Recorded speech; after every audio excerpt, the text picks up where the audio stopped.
What's going on? It's your girl Yaneira. I am here on Heritage Hip Hop. You better show some Heritage Hip Hop love, peace, and understanding. Get it? Got it? Good.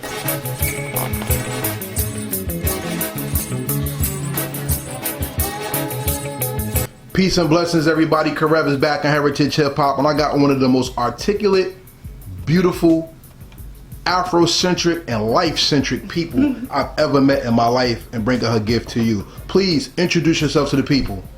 What's going on? My name is Yaneira, sometimes known as Yaneira The Queen, sometimes known as Yaya, but it's all the same person. You know And a lovely person at that. So before we get into, you know how everybody wants to know people about your business and your gift and everything, first shout out to you. For all the years that I've known you, you've always been consistent and true to yourself and to your life. So that's respect from the door. Thank you. That's first. Second, it's always good to get back with a friend. To, see how you doing. I know. Long time. Tell some people about your history and what makes you special. A little bit about my history, like my personal history, or it's history as a creative artist? They're both the same. You've been creating since you were younger. Right, yeah. There's not a time in my life where I don't remember creating some kind of art or something. So whether it was visual art or whether it was, music or performing arts, working with like theater and stuff like that as a kid. And then I just kept doing it all through school. And, then things went a few different ways. I didn't really take the traditional route on a lot of things. So, yeah, that's my personal history. I've been an artist since I could speak. Yeah. And the art or creativity of God's creation is finding your purpose. Right. I can't define your purpose, but I can tell the world what I know of you. Okay. So my earliest memory of you, my favorite memory, forget that. My favorite memory of you is Rutgers, New Brunswick. We was at a concert waiting for Bilal to come, and this nigga came stupid late, and it was only 2 songs. But when he did Soul Sister, the way you lit up and you was bouncing in the crowd listening to the music, it was like you found your essence right there because the song spoke to you. What is a soul sister and why are you such? A soul sister is a woman who's in tune with her spiritual self along with her physical self. As a woman, everything is marketed towards your visual appearance, and it's like we could get so caught up in that, but really it's the essence is your connection to your essence, your internal energy. And when a woman is connected with that and she exudes that in everything that she does, it's magnetic, and it's something that you have to strive for. It's not something that it could just be there by nature, but it has to be nurtured, I agree, because we're in the age of the dominant feminine energy. Wow. This was prophesied in the 90s. Yeah. Because I remember hip-hop's going to go underground. You're going to have to find and search for hip-hop because the powers that be are going to want to take it over. Right. And we're in there. And it was so prophesied that in the changing of the eras, the woman's voice will be the one that will lead the change of finding the strength of society to carry on. Right. Yeah, I paid attention. And in finding that, we see that more women are finally getting acknowledged for being the mothers of the nations, the creators of civilizations, and also the authors of colorization. Right. What's your gift in those 3? Are you an author? Are you colorizing? Are you creating? What are you doing? Well, I would say I'm a creative channel, and I'm definitely in touch with my feminine energy. Right now, so much is being done to eliminate the feminine and the masculine energy. In what ways? Just like by desexualizing everything. It's almost like, you're sexual, what nature gave you doesn't matter. You can just change whatever you want to do and whatever you want to be at will. And through freedom of expression, we do have the freedom to do that, but there are consequences. And nature has consequences for everything. Everything is the law of cause and effect. And I accept that. I live that every day. So I'm in tune with my feminine energy You know, that I don't know what anybody else is in tune with for self, but I know for me, I live through it, and in it I understand that there's also masculine energy. You know, there's a balance. It's never an extreme, but there is that energy there, and it can't be denied. You can't act like it doesn't exist when it does. The crown that you wore as a peer to me was the fact that you have a cleansed mind that runs like a water channel. Because as the mind flows, water cleanses itself and life comes from it. So your mind was also always very open, but you were direct. Yeah. And the thing I respected about you was if people didn't come to you the right way, they were scared of you.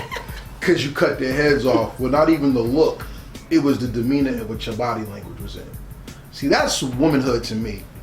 Women are so strong that they don't have to speak to exude their temperaments. Yeah. Where a man has to get loud to be intensive. Well, believe it or not, the way things are right now, in the current state of things, and the transitions and the, you know, transformations of things, people actually got it backwards, in the sense that, you know, I include myself, because we get a lot of things twisted. You know, it's becoming more where, like, the woman thinks that she has to be the aggressor, and the man thinks he has to be the passive aggressor. And it's almost, it goes back to that whole thing of just doing whatever we want with that energy, and there's consequence for that. I'm by no means perfect. You know, there's a lot of life that has been lived between that time you speak of versus now. But I think the one constant for me has always stayed centered in grounding myself in myself. You know what I mean? I never quite lost it. It's been shook. It's been shaken, but it's never been shattered, you know? No, I appreciate that 100% because you're never going to be the same as in prior cycles of life. Right. And that goes perfectly into what I want to talk to you about. You were a woman that experienced change in education and in environment when you went from Morgan State to Rutgers North. Oh, yeah. What was that change like? How did that help your growth as a creative mind, not just a person that lives life?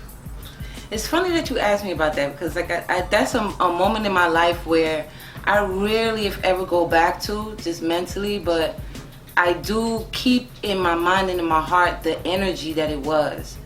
When I first went to college, I decided to go to HBCU, and I was the only one. I think maybe there was one other person, but I was the only one in my high school, willing to take that leap of faith.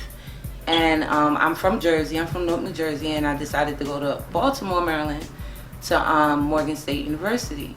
I had the connection. I had family down there, so it was just kind of like an easy transition. And when I got there, well, my high school, it was a small population of black students, you know. So when I got to Morgan, it was like